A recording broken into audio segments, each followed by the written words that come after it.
Hi, and IB History Year 1 students. We are continuing our unit on the First World War, and this is video lesson number 6. It is a continuation on the series of videos of trench warfare and its impact on soldiers. And we saw in previous lessons how just living in the trenches was torturous enough for most soldiers. Fighting in the trenches, going over the top, crossing over no man's land, proved to be a futile and deadly experience. And there was really no sign that any new tactics were going to be developed by the officers of the First World War. The First World War officers seemed determined to sort of double down on their really 100-year-old tactics, tactics that had been advanced and used successfully by Napoleon Bonaparte, but which now, given the changes in technology, basic technologies like rifles, machine guns, and technology and artillery, um, really rendered those tactics useless and suicidal. But yet, the officers of the First World War, rather than trying to develop new tactics, at least for the war's first several years, um, they seemed instead determined to simply dump in more men. The answer for failed assaults was we need to send more men. And so they would mass larger numbers of men and launch them across no man's land and get the same result, except that so many thousands more would be killed and wounded. So tactics were proving not to result in any kind of breaking of the stalemate, which characterized the Western Front's trenches really for the first 3.5 years of the war. There was some hope on the part of officers that new technologies introduced during the war might break that stalemate. Let's see how that goes. So, both sides added chemical weapons to their arsenals in the form of poison gas, which was compressed into artillery shells. So you could take these toxic gases, you could put them under pressure, compress them into artillery shells, fire the shells out of your cannon, and then these shells would burst upon impact, and the gas would then sort of spread outward and be carried along by the breeze. The Germans actually were the first to use poison gas, introducing it on the battlefield during the Second Battle of Ypres in 1915, and then the British followed later that year. By the end of the war, all of the combatant armies were using poison gas. And the first of these poison gases to be introduced by the Germans at Ypres in 1915 was chlorine.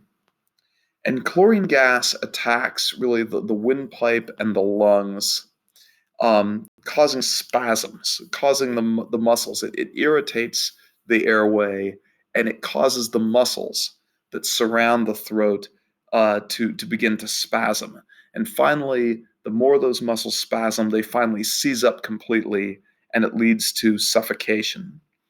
And this was therefore a suffocating gas. And its primary goal was to temporarily disable enemy soldiers.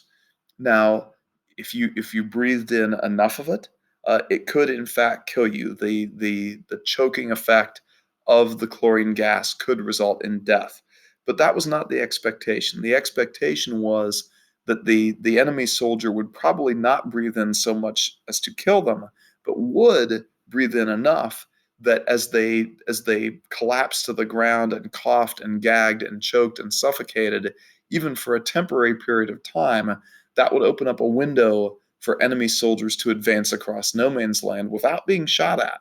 That you could gas enemy soldiers in their trenches with chlorine, and they wouldn't be manning their artillery, they wouldn't be manning their machine guns, they wouldn't be manning their rifles, and that would buy a little bit of time, a little bit of space for your soldiers to get across no man's land and attack them in their trenches and defeat them. That was the hope. So generally speaking, chlorine gas was to be released prior to an attack on enemy trenches. The problem was that chlorine gas had a distinct color and a distinct odor. So think about, when you're in a swimming pool, especially an indoor swimming pool, a natatorium, you can smell the chlorine in the water. Now, that's not chlorine gas, that's liquid chlorine, and it's heavily diluted. But even then, it has a very distinct odor. And so, soldiers who were under attack by chlorine gas could very quickly put on gas masks to protect themselves. And so it proved to be effective early on, but once soldiers got used to seeing it and smelling it, they could get their masks on quickly, and it wouldn't have significant effect on them. So the Germans then later in the war developed what was called phosgene, which was a colorless and mostly odorless gas, which made it more likely to be inhaled and inhaled in large amounts. And this one attacked the inner lining of the lungs. You breathed it in and attacked the inner lining of the lungs, essentially tricking the lungs into believing that they were infected. And it would cause the buildup of fluids in the lungs, resulting in effectively a case, a very rapidly building up case of acute pneumonia, leading to death. Essentially, a soldier who had breathed in too much phosgene gas drowned in his own bodily fluids, drowned in his own pus, essentially, as it filled up his lungs. Um, and the thing about it was sort of slow acting. You didn't notice its effects right away. And so, because it was both colorless, odorless, and slow acting, the likelihood is that you would continue to breathe it in. And by the time you realized that you needed to stop breathing it in, you would have breathed in so much that it would be lethal. And so, of all of the gases employed during the First World War, phosgene was the one that was most likely to actually kill you. And yet, it still had to be breathed in to take effect. And so, if you saw gas canisters bursting around you, um, if you sensed that an enemy attack was underway, sort of you could preemptively put on your gas masks and avoid breathing in phosgene, even. Which brings up the question, why didn't soldiers simply wear their gas masks all the time? And it's difficult to breathe in a gas mask. Obviously, it's much harder to breathe if you gulp down chlorine or phosgene, but you can't afford to wear a gas mask all the time. And of course, you would also wear out its filter. And so soldiers could not afford to wear gas masks really all the time preemptively. But you could put one on if you thought you were that a attack was underway. And it would be hard to miss because shells would be landing around you, and when they burst, they wouldn't explode. They would simply burst open. And even if you couldn't see or smell the gas coming out, you'd perceive that this was a gas attack. So you get your gas mask on. And so both sides were also looking for a gas that they could use that would affect enemy soldiers whether they breathed it in or not. And that was mustard gas, which was developed quite late in the war. It didn't require that soldiers breathe it in for it to take effect. Now, the reason why was that this was a blistering agent, and it took effect when it made contact with soft tissue, with skin, or with mucous membranes, or even with the eyes, the tissue of the eyes. And so it created chemical burns and blistering. And it was rarely lethal. It only became lethal if you breathed it all the way into your lungs.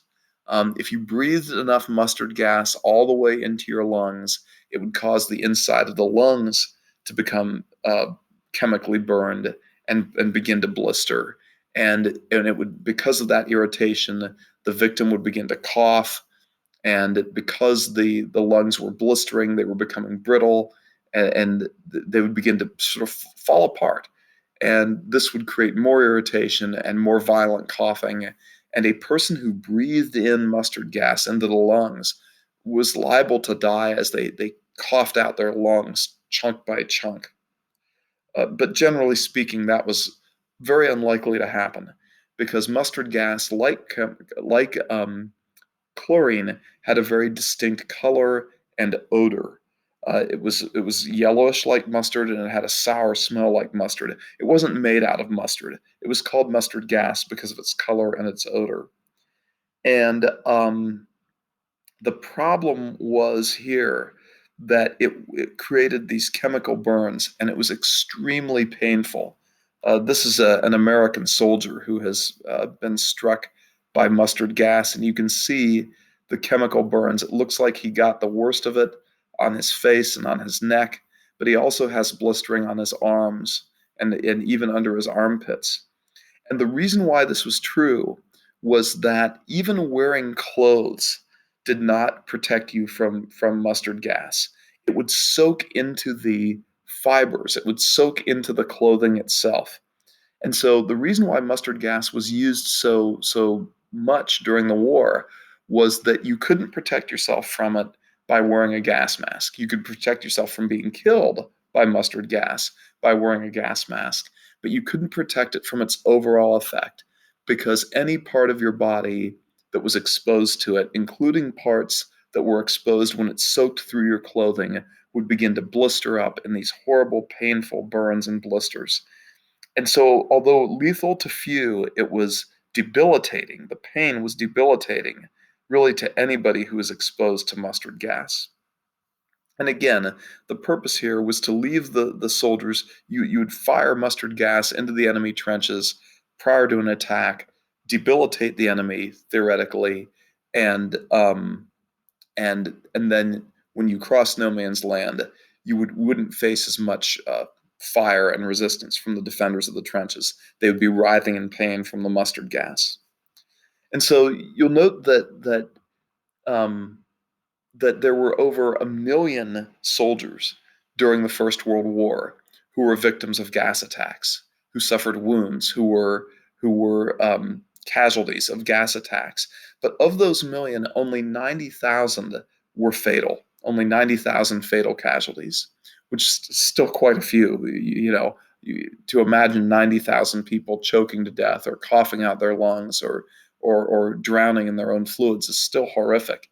But it goes to show you that the gases were not, for the most part, fatal. 1 million gas casualties, 90,000 fatal. Other than the suffering that they created, though, chemical weapons such as poison gases really didn't fundamentally change how the war was fought. Um, it proved they did not prove to be as effective as officers hoped they would be in breaking the stalemate and in breaking the superiority of the defensive posture. We see that the soldiers defending the trenches had a huge advantage over the soldiers coming across no man's land. And even the introduction of poison gas did not change that because gas masks protected soldiers defending the trenches.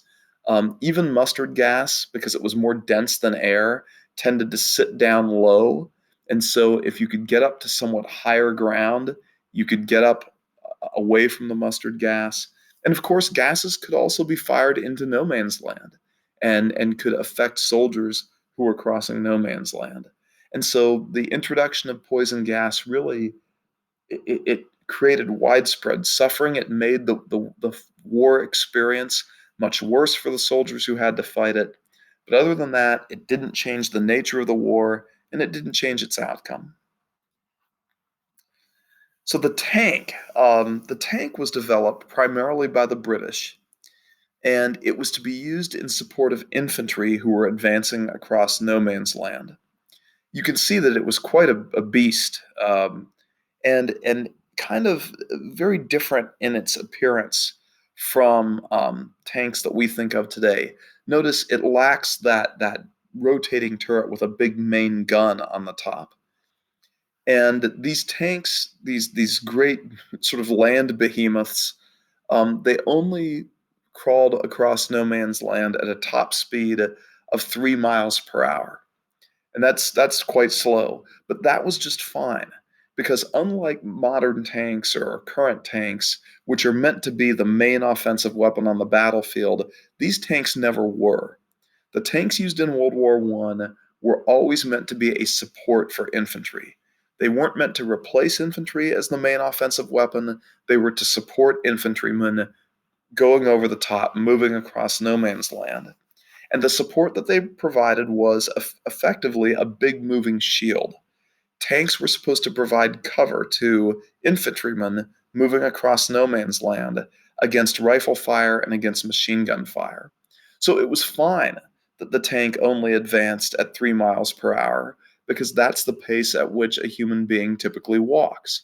And as long as the soldiers could sort of keep up with the tank, which they clearly could, it would provide them the cover that it was supposed to provide against machine gun fire and rifle fire. The other thing that it could do is that it could roll over barbed wire to create gaps in the barbed wire through which the infantrymen passing behind could pass. Um, Tanks were first deployed at the Battle of the Somme in 1916 by the British. And as you'll learn, the Battle of the Somme ended up going very, very badly for the British. And British officers looking for a scapegoat to deflect blame away from themselves primarily blamed the tanks. They said that the tanks had not sort of worked properly. Um, well, that was a lie. I mean, and it was designed to escape blame, for the war, but it sort of tainted tanks' reputation, and they weren't really used again. They really didn't reemerge until late 1917 at the Battle of Cambrai, where 400 British tanks helped smash a huge gap in the German lines. And the Americans, when we joined the war, also made widespread and successful use of tanks in the offensives that we launched in the summer of 1918. The main issues seem to be this. Remember what we said, that tanks provided cover against enemy machine gun fire and rifle fire, but 85% of all battlefield wounds were caused by high explosive shells bursting overhead. Think about those shrapnel shells that would explode 20 feet in the air and project shrapnel down onto soldiers below at explosive speeds. Well, a tank couldn't provide you any cover against that, and 85% of wounds were caused by that. And so what the Canadians who deployed the British tanks at Cambrai and what the Americans discovered was that if you use tanks in proper coordination with artillery fire against the defenders who were and trying to sort of pin down the artillerists who were trying to fire shells at your troops who were advancing behind the tanks.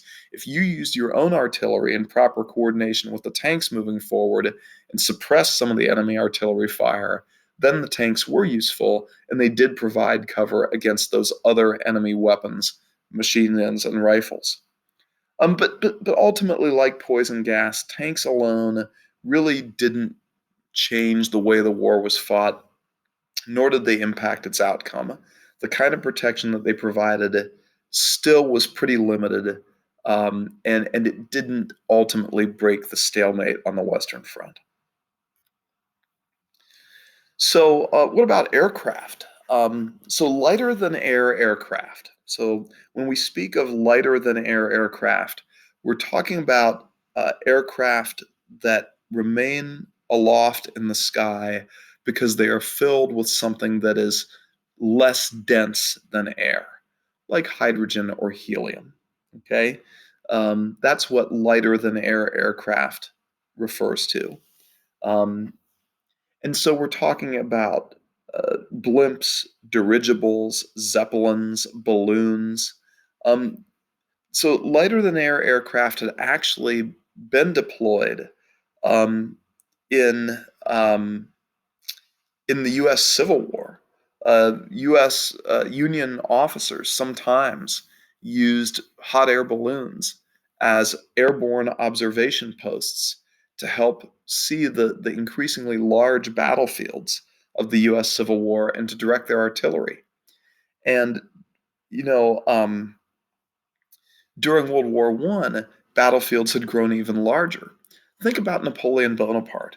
In his battles, if he wanted to observe enemy positions, He just had to ride to the top of a hill and look through a telescope. And if he wanted to judge whether his artillery were hitting their targets, same thing. He could observe directly through a telescope enemy positions. But in World War I, battlefields were 50 miles wide and sometimes 3 miles deep.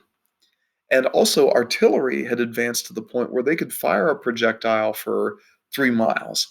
And it was impossible simply through a telescope or binoculars to determine whether you were hitting your targets and report back to your artillerists.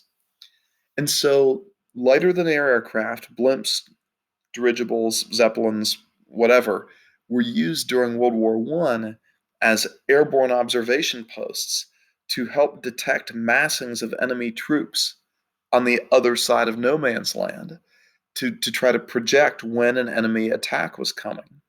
Or, on the other hand, to observe enemy troops in a sector of the battlefield that you were hoping to attack to determine where their weak spot was. And also, then, to radio information back to artillerists to give them information about whether they were hitting their targets or not and how they needed to make adjustments in order to hit them more accurately. So that was the reason why these lighter than air aircraft were deployed early in the war. The problem with them was they were large and they were slow and they were unmaneuverable, which made them very easy targets for enemy artillery. You could raise the elevation of your cannon and you could fire explosive shells at these lighter than air aircraft, these blimps, these dirigibles, these zeppelins. And the thing was, they were filled with hydrogen, not helium. Helium is actually quite difficult to come by. It is a pretty rare element here on Earth. Hydrogen, on the other hand, is easy to come by. You can make hydrogen by passing an electrical current through water and forcing the bonds of hydrogen and oxygen to break, and you can collect the hydrogen. So hydrogen is cheap and easy to come by, helium's not. Unfortunately, hydrogen is explosively flammable, right? And so a high explosive shell detonating within, 20 feet of a zeppelin or a blimp or a dirigible would send super hot um, shrapnel tearing through the canvas skin of one of these airships and igniting oftentimes the hydrogen inside, which would then explode, and then the entire airship would go up in flames and crash. And so airplanes then offered an alternative to these airships, which were unfortunately for their crews very easy to shoot down. So the airplane was first invented by the Wright brothers in 1903. Remember, the first powered flight was achieved that year in Kitty Hawk, North Carolina. This was 11 years before the outbreak of the First World War. And so the airplane was still a very new technology as of the First World War. The Wright brothers had delivered airplanes for the use of the U.S. Army in 1909, just 5 years before the outbreak of the war. So they were a new technology. They could reach speeds of 70 miles per hour, um, which doesn't sound like much since cars on the freeway go that fast. But remember the principle of how an airplane operates. When an airplane is moving forward through the air, the shape of the wings, curved on the top, flatter on the bottom, creates a buildup of air pressure below the wings, which creates loft, right? Which creates a lifting pressure that carries the airplane up into the air. And the heavier the airplane, the faster the plane needs to be moving forward in order to achieve and maintain that lift. But these airplanes were relatively light. They were, for the most part, made out of wood. Even the wings were made of wooden frames with cloth stretched over them. And so probably two of us could pick up and carry a World War I era aircraft on our shoulders. And so the fact that its top speed was 70 miles per hour was perfectly adequate to get it and keep it into the air. But because they were smaller and faster and much more maneuverable, they were a lot harder to shoot down. And so in the first year of the war, these airplanes replaced lighter than air aircraft. um, as a way of observing enemy positions. Now, the information provided by these airborne observers, the pilots who flew these planes, provided whomever controlled the airspace over the battlefield with a great advantage. So whoever had the air over the battlefield had information available to them that those who didn't have airplanes over the battlefield then didn't have. And so there was a great advantage for those who controlled the skies. And so in time, pilots actually began to carry pistols in the hope that they might be able to shoot enemy pilots and knock them out of the sky. You can imagine that firing a pistol, you're piloting a plane going 70 miles per hour. You're trying to aim and fire a pistol at another guy who's piloting a plane going 70 miles an hour, duping and swerving and diving and swooping through the air, and only a small part of the enemy pilot is even visible. Uh, you know, as they're hunkered down inside their airplane. And so you weren't going to get very far shooting at each other with pistols. It was actually the French who were the first to mount a machine gun on the front of an airplane, with the idea that, okay, a machine gun, on the other hand, sprays out a cloud of bullets, 10 bullets per second, and you wouldn't have to worry so much about hitting the pilot of a plane. You could damage the plane itself. If several bullets would strike an enemy plane, it would tear up their cloth wings, damage their wooden frames, uh, destroy the engine, break up the fuel line. There are a whole variety of ways that you could damage an enemy plane with a machine gun.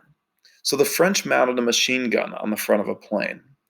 But quite unfortunately, their pilots simply ended up shooting off their own propellers. So it took a German engineer, of course, the Germans, named Anthony Fokker, Fokker, not kidding, Anthony Fokker, to devise a machine gun that was synchronized with the rotation of the propeller. So, of course, again, a machine gun fires 10 bullets a minute, da da da da da da da da da da da da, right? But between each bullet, there is a gap. Similar to how, as a propeller rotates, if you're viewing the rotation of a propeller from one location, there are gaps. The propeller spins in front of you, and they may be hard to perceive because it spins so fast, but there are gaps in between the propeller being in front of you and it not being in front of you. And so Anthony Fokker synchronized a machine gun with the rotation of the airplane's propeller so that the bullets were passing through the path of the propeller when the propeller was out of the way.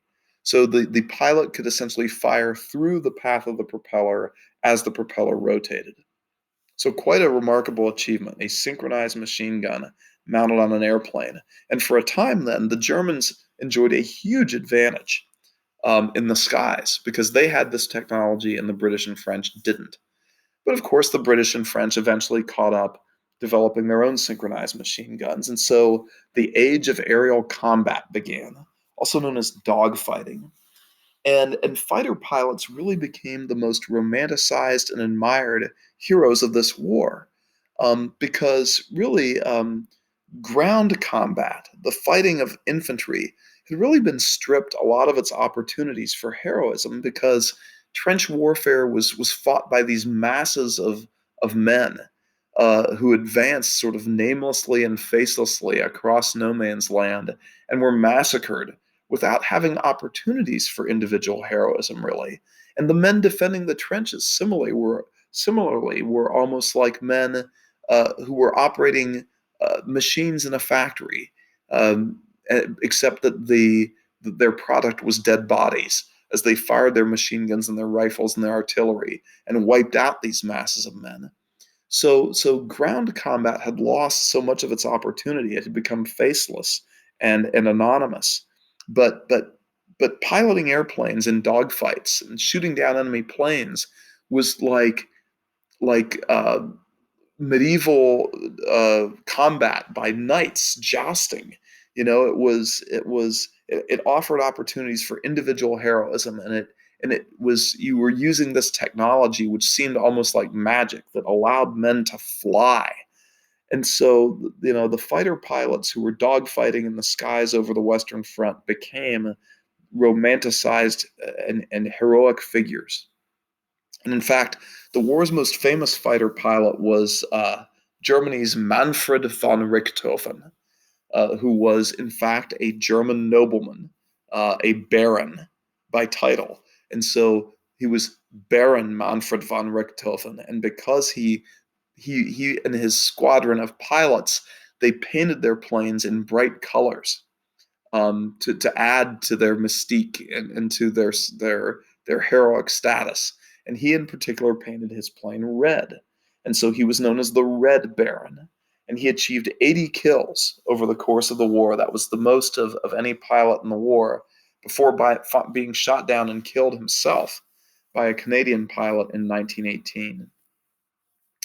Once again, though, even though aerial combat provided this very compelling, exciting spectacle, and although it gave rise to this new generation of individual heroism and heroes, it really didn't change the nature of the fighting that was going to determine the outcome of the war. The battles in the skies over the Western Front didn't impact the way that the war was being fought on the ground. And in the end, the way that the war was being fought on the ground determined the outcome of the war. So aircraft were exciting, a new technology, and creating a new generation of heroes. But they too, like tanks, like poison gas, did not in the end impact the outcome of the war. Germany also led the way in the development of bombing, strategic bombing, that is, bombing enemy cities, which actually is a type of strategic bombing called terror bombing, because its purpose is to demoralize the civilian population. And as a matter of fact, there were 50 occasions during the First World War when German Zeppelins actually bombed the city of London. So German Zeppelins, specially equipped to carry aerial bombs, bombed the city of London 50 different occasions during the First World War. And so you can see these are two different perspectives on this. The left is a British propaganda postcard, what London looks like when the air Huns come on their missions of murder. And then on the other hand, the right postcard is a German propaganda postcard. You can see the angst or the fear of the Londoners of the Zeppelins. And we have a couple of Zeppelins making a bombing run over London. That looks like it might be Trafalgar Square. But again, the problem with Zeppelins, although they could uh, inflict damage on residential areas of big cities by dropping bombs, again, the issue was they were also very easy to shoot down. Large, slow, and highly flammable, they were easy targets. And so in 1917, the Germans actually developed a long range bomber aircraft called the Gotha, Gotha, the Gotha bomber. And the Gotha bomber actually had sufficient range that it could fly out of German occupied Belgium across the English Channel and again raid London and drop bombs on the city of London. And 30 Gotha raids took place over London through the end of the war. So there were 80 total air raids made on London by German Zeppelins and German Gotha bombers over the course of the war. And these raids killed 1,400 British civilians and wounded an additional 3,200.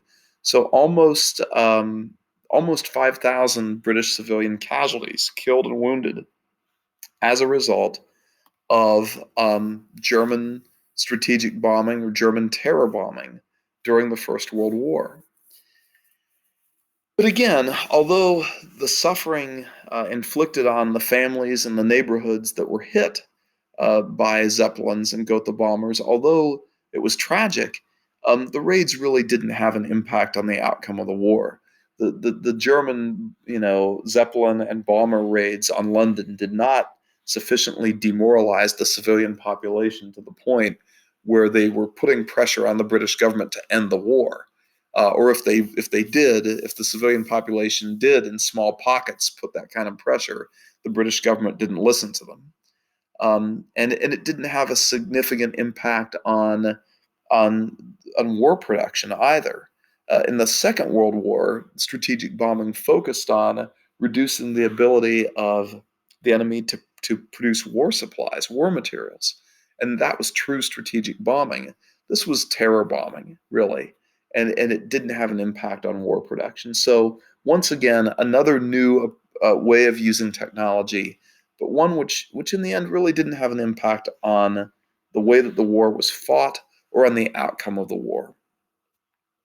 So, the overall story to be told is that new technologies did not break the stalemate on the Western Front.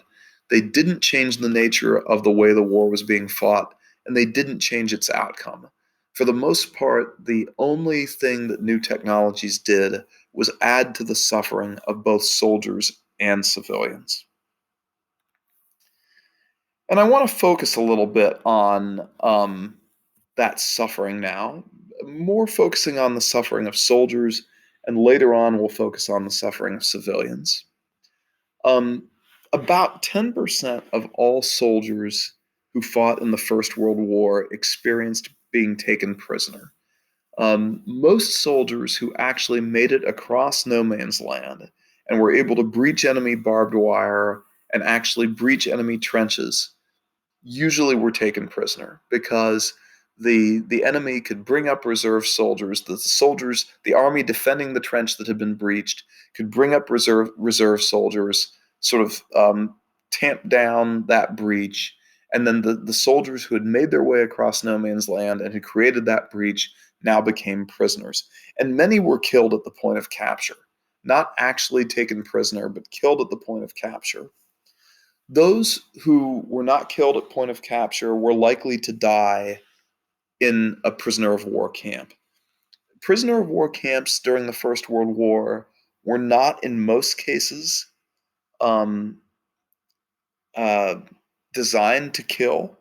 Hitler's prisoner of war camps during World War II, particularly on the Eastern Front, were effectively extermination camps, and prisoners in those camps were to be exterminated. That was not true in the First World War, but the problem was that many of the armies could barely feed and clothe and shelter and provide medical care for their own soldiers, much less soldiers who were captured in battle.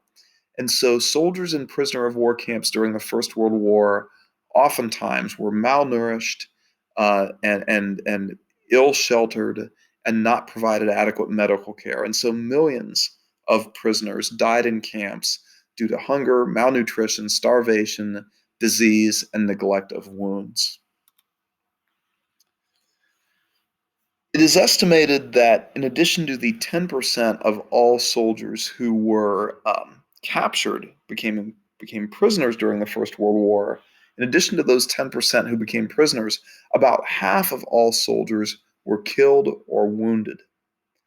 So it's estimated that around 60 million soldiers fought in the First World War, 6 million became prisoners, 9 to 10 million died, 20 to 21 million were wounded. Um, Wounds often became infected because of the presence of dirt or shell fragments or shrapnel. Um, and so, one of the biggest dangers to soldiers during the First World War was the infections that they experienced. And so antiseptic care advanced very, very rapidly during the First World War out of necessity. It had to. You had to develop ways to kill off the germs, the bacteria, which were infecting tissue that was exposed due to open wounds, whether they be from bullets, but more likely from shell fragments and shrapnel. And honestly, amputation, just as it was in the US Civil War, was still the most effective means of preventing gangrene and other lethal infections. If you're not familiar with gangrene, gangrene is an infection that is caused when blood doesn't circulate. And one place where blood doesn't circulate is around wounds. In areas where wounds are, blood tends to spill out and puddle, and those wounds can become gangrenous. That is, they get an infection, and because the blood isn't circulating, the infection builds up in one area. And usually, gangrene can become a lethal infection. It's a poisoning of the blood. And so the most effective means of preventing gangrene and other lethal infections was amputation. And as a matter of fact, millions of wounded veterans, of the 20 to 21 million who were wounded during the First World War, almost 10 million of them returned to civilian life missing limbs, or in some other way were badly disfigured by gas, mustard gas, or by shrapnel.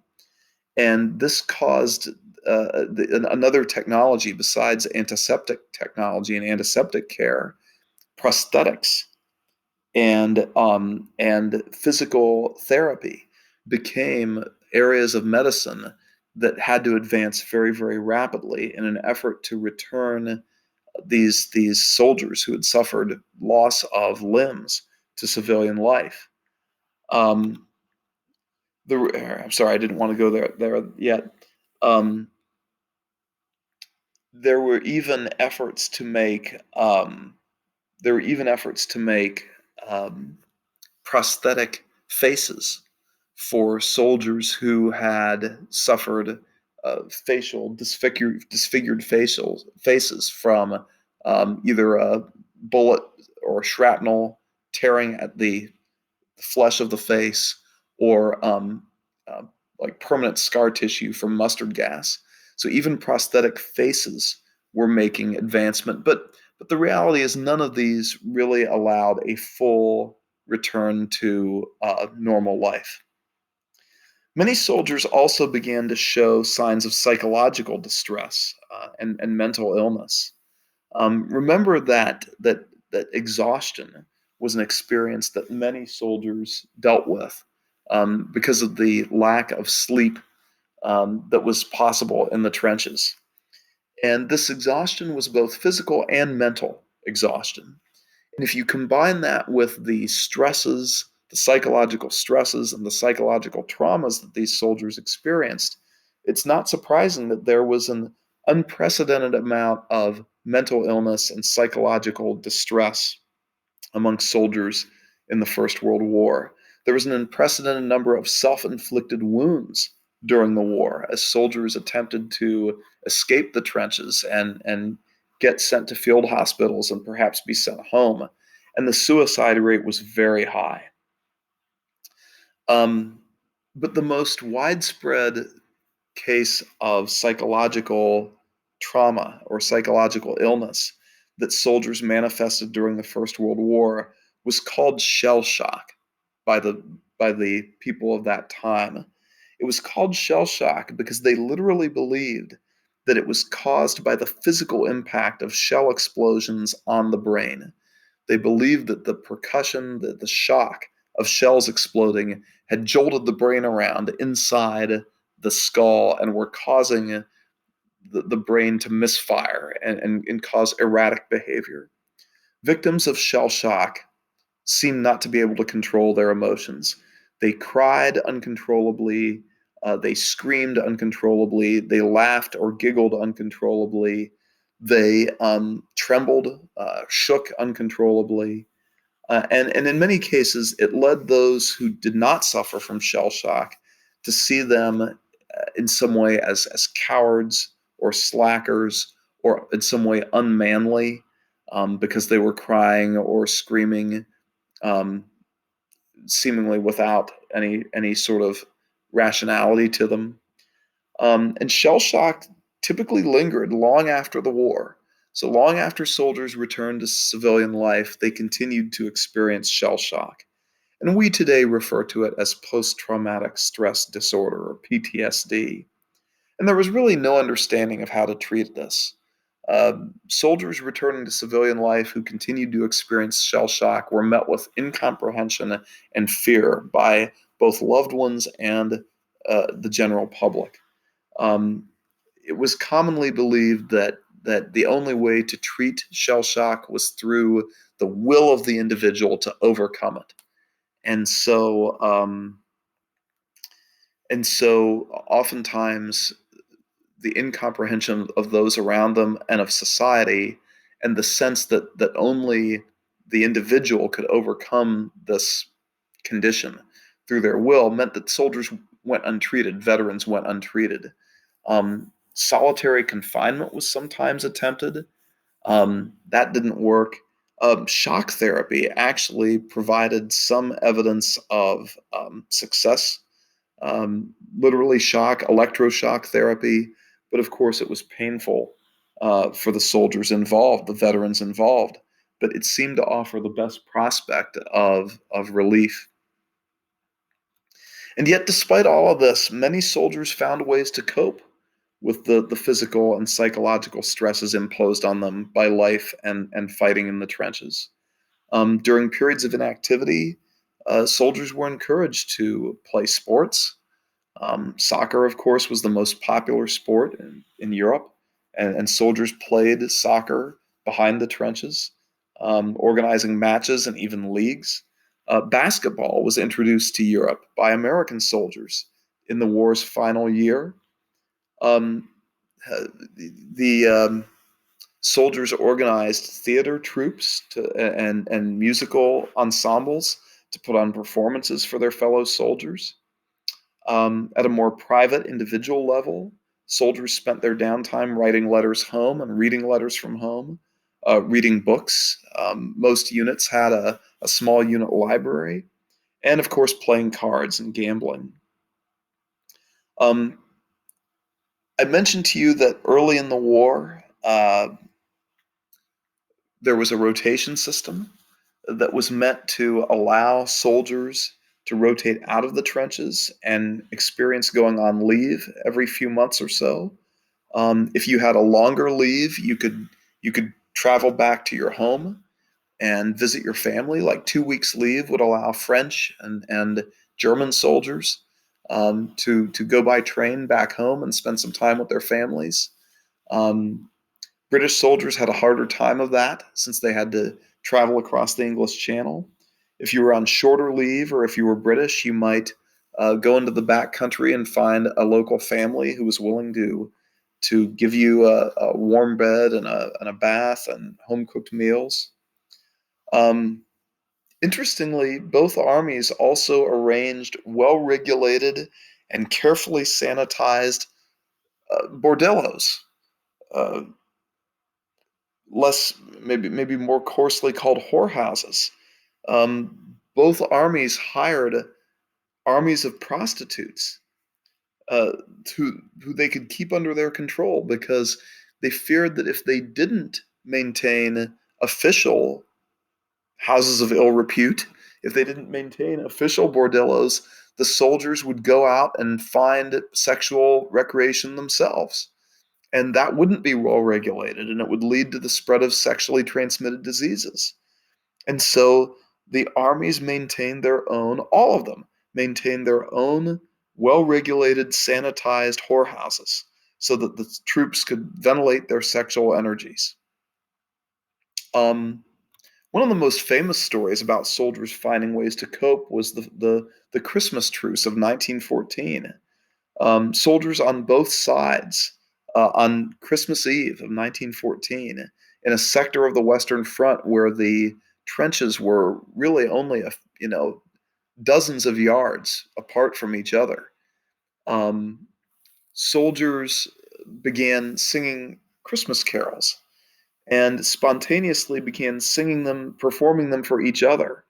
Um, as a matter of fact, a German unit had erected a Christmas tree in their trench, complete with decorations and sort of like candles.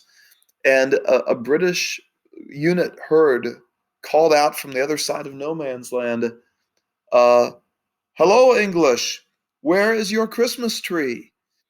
And it was a German soldier calling out to them. And the British soldier got the courage to kind of peek up over the trench and saw that the Germans had a Christmas tree. And so the British began singing Christmas carols, not to be outdone. They sang Christmas carols. They didn't have a tree, but they could sing. And then the Germans began singing Christmas carols back. And slowly, both soldiers from both sides came up out of the trenches and they met in the middle of no man's land. They exchanged gifts, liquor, cigarettes, coats, and articles of clothing, decks of cards, and they even played a soccer match in the middle of no man's land. The Germans beat the British 2-1. Officers were horrified by this. They didn't want their men to fraternize with the enemy. They didn't want their men to see the enemy um, as human. Propaganda was designed to dehumanize the enemy so that you would shoot them more gleefully. And so, in the years that followed, soldiers were, of course, expressly forbidden from fraternizing. And generally speaking, on December 24th, officers in both armies ordered major artillery bombardments on the night of December 24th, or ordered their men to keep up a steady rifle fire.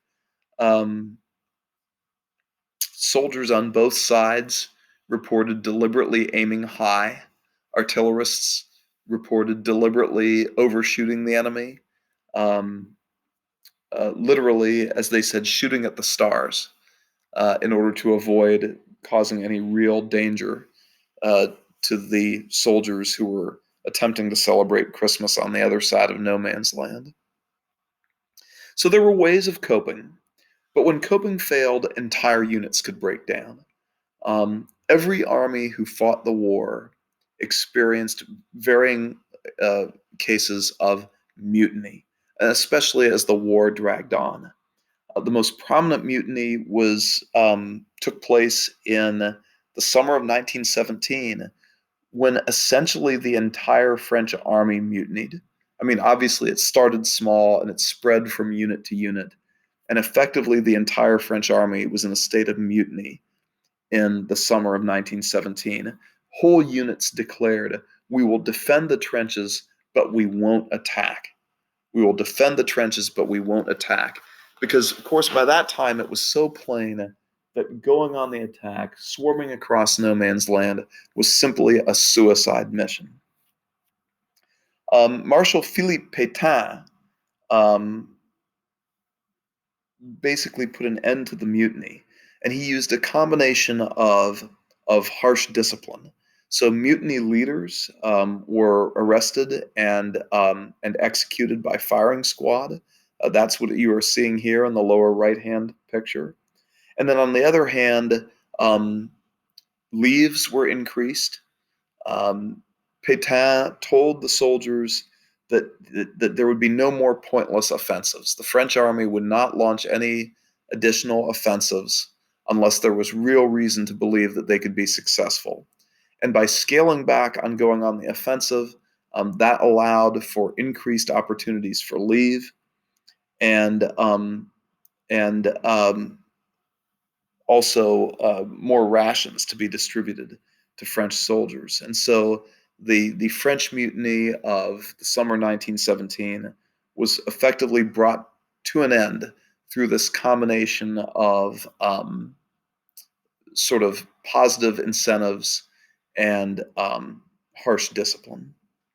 In 1918, as the German army was on the advance in the spring, German soldiers who captured Allied trenches discovered how well provisioned the Allied soldiers were at a time when the German army was almost starving.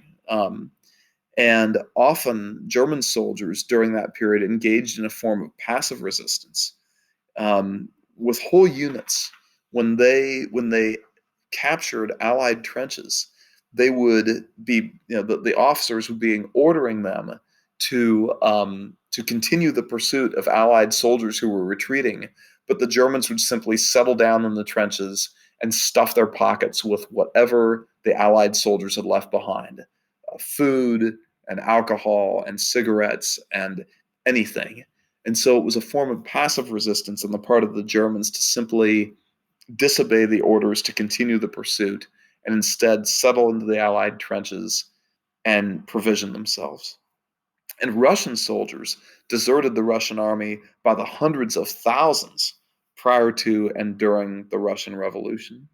So when soldiers didn't cope, things got ugly. So that wraps up this lesson and this little two-part series on trench warfare and its impact on soldiers. As we move forward, we'll get back to talking less thematically, more specifically about battles. And we'll talk about a new kind of battle that took place during World War I called the attrition battle, and how it was hoped that might break the stalemate on the Western Front. So until then, take care of yourselves. Try to stay healthy. Try to stay safe.